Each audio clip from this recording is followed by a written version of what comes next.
साताऱ्याच्या संगम माहुली येथे महाराणी ताराराणींच्या समाधीच्या जीर्णोद्धारासाठी निधी मंजूर करण्यात आलाय।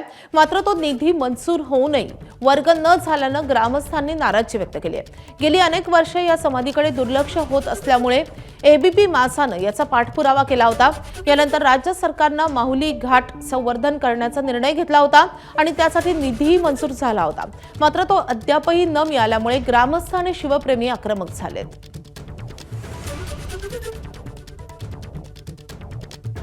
गेल्या 350 वर्षापासून छत्रपती महाराणी ताराराणी यांच्या समाधीचा जीर्णोद्धारापासून ही समाधी वंचित राहिली होती।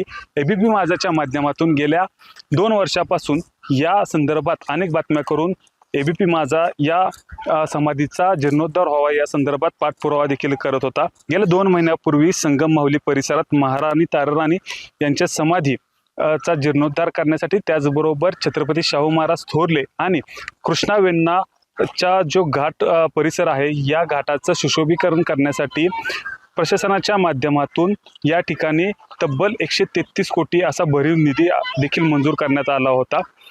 जर बघायला गेलं तर या कृष्णा वेण्णाच्या घाट परिसरामध्ये संगम माहुली हे गाव आहे। या परिसरात अनेक प्राचीन मंदिरे आहेत। याचं सुशोभीकरण आणि संवर्धन करण्यासाठी प्रशासनाच्या माध्यमातून 133 कोटीचा भरीव असा निधी देखील मंजूर करण्यात आला होता। मात्र तो अद्याप निधी मिळाला नाही। त्यामुळे उपेक्षित असलेली महाराणी ताराराणी यांची समाधी त्याचबरोबर छत्रपती घराण्यातील समाध्या आणि पूर्ण घाट सुशोभीकरण आणि संवर्धन करण्याचं काम सुरू झालेलं नाहीये। त्यामुळे ग्रामस्थांकडून लवकरात लवकर हा निधी देण्यात यावा अशी मागणी देखील होत आहे। आता सध्या अर्थसंकल्पीय अधिवेशन देखील सुरू आहे। या अधिवेशनात ही मागणी प्रामुख्यानं पटलावर घेण्यात यावी आणि अधिवेशनातच हा निधी मंजूर देखील करण्यात यावा अशी मागणी देखील ग्रामस्थ करताना आपल्याला पाहायला मिळत आहे।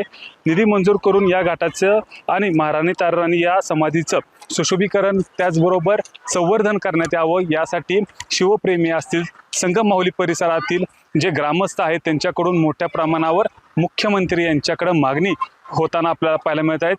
कॅमेरामन ओमकारसह वैभव बोडके, एबीपी माझा, सातारा। एबीपी माझा, उघडा डोळे बघा नीट।